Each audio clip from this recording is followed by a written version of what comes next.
Merhabalar arkadaşlar, YouTube kanalıma hepiniz hoş geldiniz. Bugünkü videomda bu yıl çok moda olan örgü bandana yapımını anlatacağım arkadaşlar. Bu görmüş olduğunuz modelin anlatımını yapacağım. Son sırasını tamamlamadım. Daha sonra sizinle birlikte tamamlayacağım. İpimden bahsedeyim. İpim Sensi Origins pamuk içerikli bir ip. %60 pamuk, %40 akrilik bir ip. 50 gramı 165 metre uzunluğunda. Bu incelikteki ipe 3 milim tığ kullanarak öreceğim. Bandanamızın ortasından başlayarak örüyoruz. İstediğimiz uzunluğa geldikten sonra arkadaşlar bu şekilde dolgularımızı yaparak en son kısmı kapatıp bandanamızı tamamlıyoruz. Şimdi bandanamızın yapılışına geçebiliriz. Bandanamızı örerken arkadaşlar önce sihirli halka yaparak başlıyoruz. Şu şekilde ipimi doladıktan sonra bir zincir çekerek sabitliyorum. Daha sonra tam şu kısmı yapacağız önce. 4 zincir çekiyorum. 1 2 3 4 dolama yaptım. Halkamızın ortasına batıyorum. 1 2 3 üçlü trabzan yaparak çıkıyorum. Şimdi şu kısmı yapacağım. 7 dolgu yapacağımız kısmı yapacağım. O yüzden 3 zincir çekiyorum. 1 2 3 zincir çekip üçlü trabzan yaparak çıkıyorum. 1 2 3 halkamızı biraz sıkıştıralım. Daha sonra bir zincir çekiyorum. Yine üçlü trabzan yaparak çıktım. 7 trabzan yapacağımız boşluğu yapacağız. 1 2 3 yine halkamın içine batıp üçlü trabzan yapıp çıkıyorum. Bir zincir çekip tekrar halkamın içerisine batıyorum. Üçlü trabzan yapıp çıkıyorum. 2 tane halkamı ipinden çekerek sıkıştırıyorum. Şimdi 2 tane bizim büyük boşluğumuz oldu. 3 zincir çekerek yapmış olduğumuz boşluk oldu arkadaşlar. 1 2 bu boşluklara 7 tane trabzan yapacağız. Kenarlarda da küçük boşluklarımız var. Bir bu kenarda, bir ortada, bir de buradaki kenarda. Şimdi birinci sıramızı tamamladık. İkinci sıramızın yapılışına geçiyoruz. Yapmış olduğumuz büyük boşluklara 7 tane trabzan yapacağız. Şimdi ben yine 4 tane zincir çekiyorum. 1 2 3 4 bu kenarlarda her zaman 4 tane zincir çekerek bir sonraki sıraya geçeceğiz. Döndüm. 4 zincir çektikten sonra dolamamı yaptım. Hemen buradaki büyük boşluğumuzun içerisine 7 tane trabzan yapıyorum. 3 kere de çıkıyoruz arkadaşlar. Şu şekilde. 1 2 3 toplamda 7 trabzan yaparak boşlukları dolduruyoruz.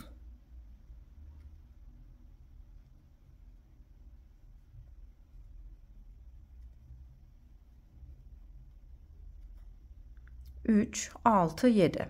Şimdi tam şurası şu kısım arkadaşlar. Buraya bir zincir çekip boşluğun içerisine bir trabzan yapıyorum. Tekrar bir zincir çekiyorum. Büyük boşluğun içerisine geçerek 7 kez trabzan yaparak boşluğumun içerisini dolduruyorum.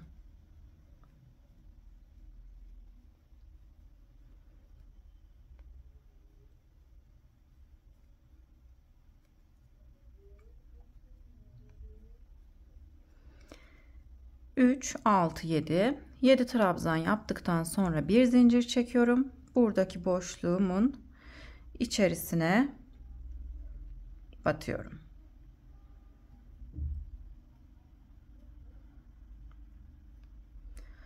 Boşluğun içerisine battıktan sonra arkadaşlar ikinci sıramızı bu şekilde tamamlamış oluyoruz. Büyük boşluklara 7'şer trabzan yaptık. Küçük boşluklara da bir kez battım. Şimdi tekrar kenar kısımda olduğumuz için bir sonraki sıraya geçmek için 4 zincir çekiyorum. 1, 2, 3, 4. Dönüp bir sonraki sıraya geçiyorum.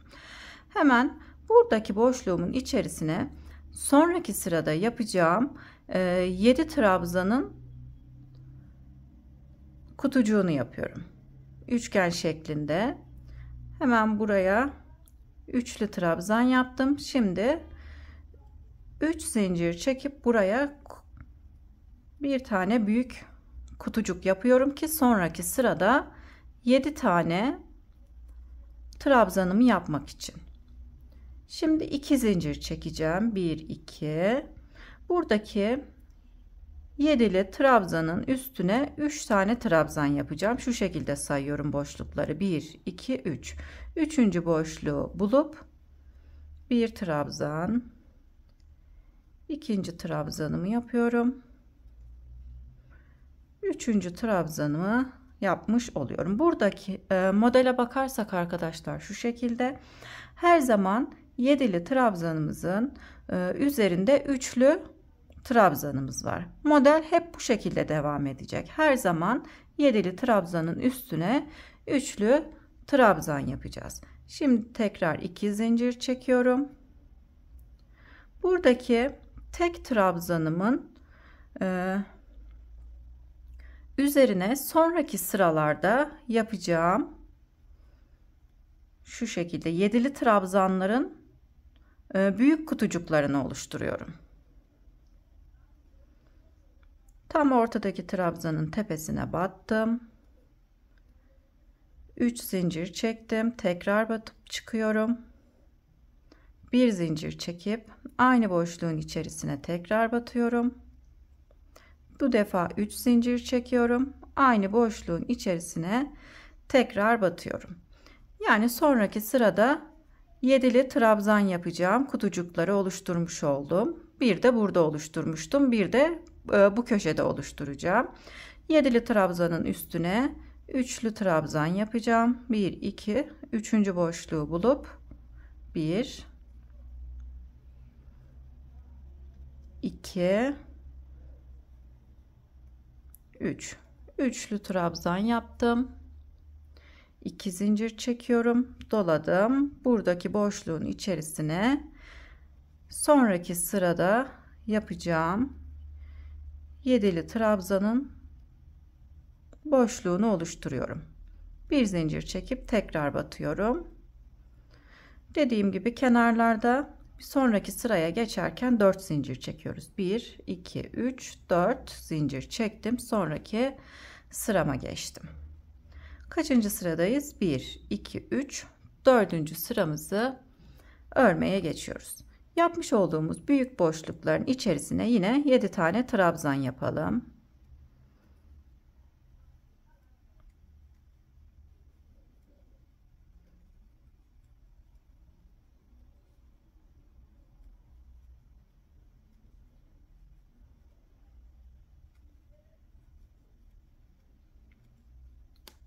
Yedi trabzan yaptım. 1, 2 zincir çekip üçlü trabzanın üzerine tam ortadaki trabzanın üzerine bir tane trabzan yapıyorum. 2 zincir çektim. Büyük boşluğun içerisine 7 tane trabzan yapıp dolduruyorum.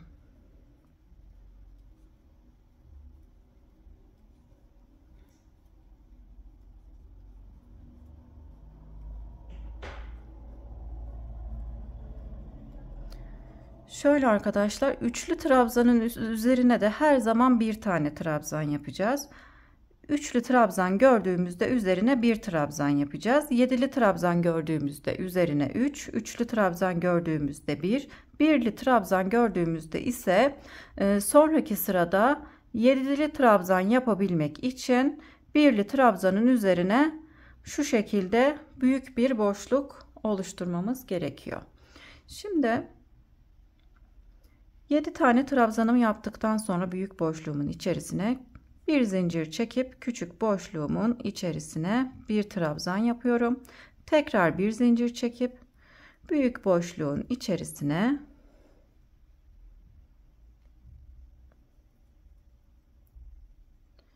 yedi tane trabzan yaparak dolduruyorum.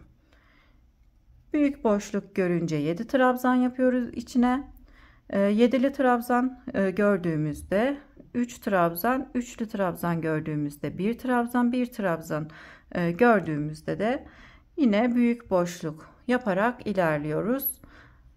Bu şekilde model devam ediyor arkadaşlar. Örmesi hem çok kolay hem de çok keyifli. İster bebekler için, ister yetişkinler için, isterseniz de genç kızlar için örebilirsiniz. Bir zincir çekiyorum. Üçlü trabzan gördüğüm için ortadaki trabzanın tepesine bir trabzan yapıp 2 zincir çekiyorum. Şurada 2 zincir çekmem gerekiyor arkadaşlar. 2 zincir çekip bir trabzan yaptım. Tekrar 2 zincir çekiyorum. Büyük boşluğun içerisine 7 trabzan yaparak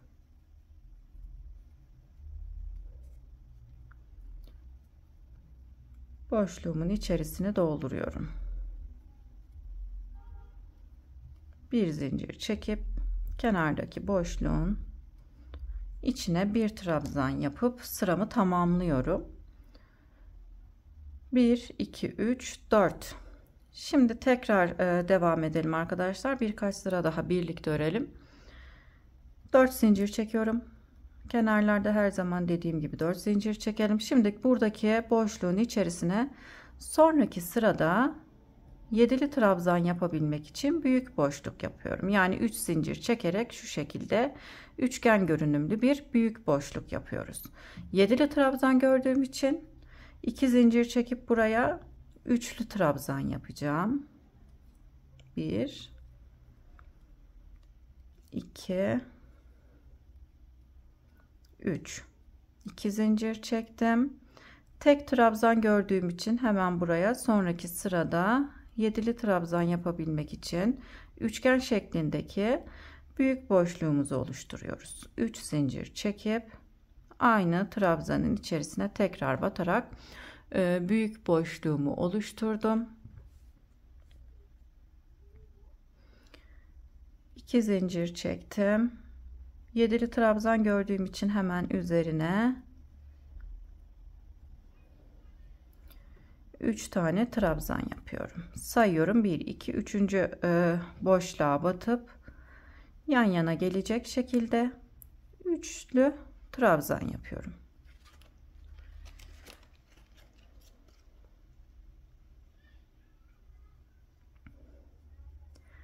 Bir iki zincir çektim.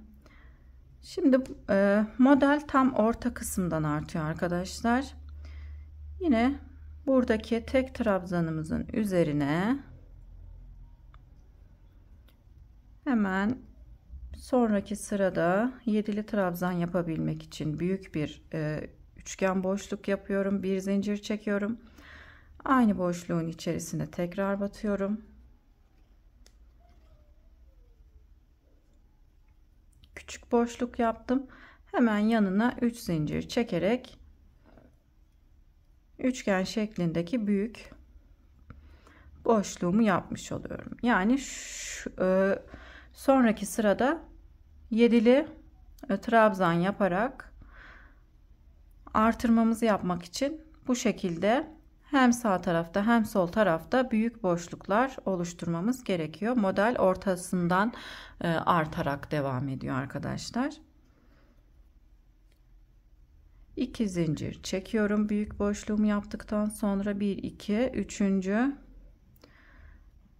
trabzanın tepesine batarak yan yana gelecek şekilde 3 tane trabzan yapıyorum. 2 zincir çektim. Tek trabzanımızın üzerine her zaman büyük boşluk yapıyoruz arkadaşlar. 3 zincir çekip aynı trabzanın içerisine tekrar batıyorum. Üçgen şeklinde görmüş olduğumuz büyük boşlukların içerisine sonraki sırada 7 tane trabzan yapacağız.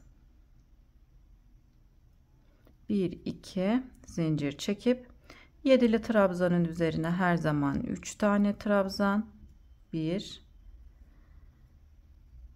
2 3 2 zincir çekip ben buradaki boşluğumun içerisine yine bu köşede yaptığım işlemin aynısını burada da yapıyorum. 3 zincir çektim. Hemen boşluğumun içerisine girip büyük bir boşluk oluşturdum. Bir zincir çektim. Tekrar batıp bir trabzan daha yaptım. Şimdi bu sıramı da tamamlamış oldum. Sonraki sıraya geçebilmek için 4 zincir çekip dönüyorum. Buraya kadar modelimizin anlaşıldığını düşünüyorum arkadaşlar. Artık model hep aynı devam ediyor. Dediğim gibi modelin ortasından başlıyoruz. Model ortasından artarak devam ediyor. Kenarlarda her zaman 4 zincir çekiyoruz. Üçgen boşluk gördüğümüz kutucuğun içerisine 7'li trabzan yapıyoruz. 7 tane trabzan yapıyoruz. 7'li trabzanın üzerine 3 tane trabzan, 3 tane trabzan gördüğümüz zaman bir tane tam ortadaki trabzanın üzerine denk gelecek şekilde bir tane trabzan yapıyoruz. Sonraki sırada yine tek trabzan gördüğümüz zaman üzerine büyük üçgen boşluk yaparak devam ediyoruz arkadaşlar. Hep aynı şekilde devam ediyor. Sonraki sıralarda aynı şekilde ilerliyor. Modelde de model ortasından arttığı için artırma yaparken tekli trabzanın tam ortadaki tekli trabzanımızın üzerine hem sağ tarafa hem sol tarafa gelecek şekilde üçgen boşluk yapıp ortada da küçük bir zincir çekerek küçük bir boşluk oluşturuyoruz. Sonraki sırada buradaki boşluğun üzerine tek trabzan yapıyoruz. Tek trabzan yaptığımız zaman sonraki sırada da yine sağ tarafa ve sol tarafa gelecek şekilde büyük boşluklar oluşturuyoruz ki model ortasından artsın arkadaşlar. Modeli şöyle yakından da göstereyim. Ben şu an ütü yapmadım arkadaşlar. Hafif buhar vererek elimle düzelteceğim. Ütüyü kesinlikle örgünüze dokundurmayın. Esneme yapmasın. Hafif buhar vererek elimizle düzeltirsek yeterli olur. Model istediğimiz uzunluğa gelene kadar örelim. Bu uzunluk benim için yeterli arkadaşlar. Şöyle sayalım kaç sıra ördüğümüzü. Sadece 7'li trabzanlarımızı sayalım. 1 2 3 4 5 6 7 8 9 motif olduktan sonra tekrar bir sıra örüp sonraki sırada da son sırayı bu şekilde örerek kapatıyoruz. Büyük boşlukların içerisine bu defa 10 tane trabzan yapıyorum. Sadece şu kısımdaki trabzan sayısı farklı arkadaşlar. Burada da 8 trabzan yaptım. Ortadaki küçük boşluğumuza şöyle sayayım. 3 6 pardon arkadaşlar, yine 7 trabzan yapıyoruz bu kısımlara. Ortadaki yine şuradaki trabzanımızın tepesine batıp bir trabzan yapıyoruz. Sadece son sıra biraz farklı olduğu için son sırayı birlikte örmek istedim yine. 1 2 3 trabzan yapıp küçük boşluğun içerisine hemen yanındaki trabzanın tepesine de batarak bir trabzan yaptım. Şimdi buradaki büyük boşluğuma 7 trabzan yapıyorum.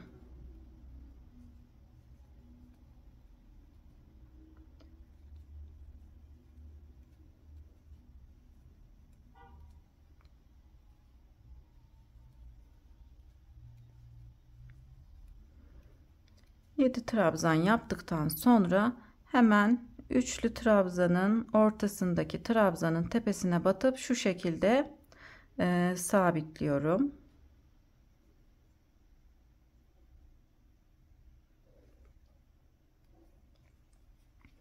Hemen dolama yapıp büyük boşluğun içerisine 10 tane trabzan yapıyoruz arkadaşlar son sırada. Normalde 7 trabzan yaparak bandanamızı örmeye devam etmiştik. Son sırada büyük boşlukların içerisine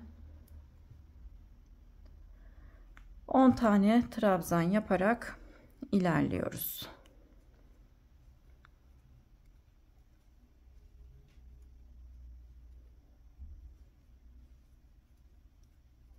Yedi, 8, 9 ve 10. 10 tane trabzan yaptıktan sonra ikinci trabzanın tepesine batıp şu şekilde sıkıştırıp dolama yapıp tekrar trabzanımızın içerisine, boşluğumuzun içerisine arkadaşlar 10 tane üçlü trabzan, yani 3 kere de çıktığımız trabzan yapıp bu sıramızı tamamlayalım. Şu şekilde arkadaşlar, kenarlarda bu şekilde devam edecek. Daha sonra kenar kısmına bağlamak için ip yapacağız. Şu kısma kadar örüp gelelim. Kenar kısmını köşe kısmı kadar gelip tamamladım arkadaşlar. Dediğim gibi isterseniz birkaç sıra fazla, isterseniz de eksik yapabilirsiniz. Ölçünüzü öreceğiniz kişinin bedenine göre ayarlayabilirsiniz. Kenar kısmını zincir çekerek bağcık yapacağım. Zincirimi şu şekilde çekiyorum. Yine istediğim uzunluğa gelene kadar çekeceğim. Daha sonra ipimizi şu kısımdan bağlayıp yine aynı şekilde aynı uzunlukta zincirimizi çekerek bandanamızı tamamlayalım. Gerçekten bu yıl çok kullanılan bandana arkadaşlar. Hem bütün markalarda hem de sayfalarda fazlaca var arkadaşlar. Sizler de birer tane örerek bu yaz kullanabilirsiniz. Ben bu modeli çok sevdiğim için bu modeli anlatmak istedim. Farklı modeller de var. Beni buraya kadar izlediyseniz çok teşekkür ederim. Kanalıma abone değilseniz de ücretsiz olarak abone olabilirsiniz. Beğeni ve yorum yaparsanız çok mutlu olurum. Beğeni ve yorumlarınız benim için çok kıymetli. Paylaşacağım yeni model videolarından haberdar olmak için de bildirim zilini açabilirsiniz. Anlatacağım sonraki modellerde görüşmek üzere. Şimdilik hoşça kalın.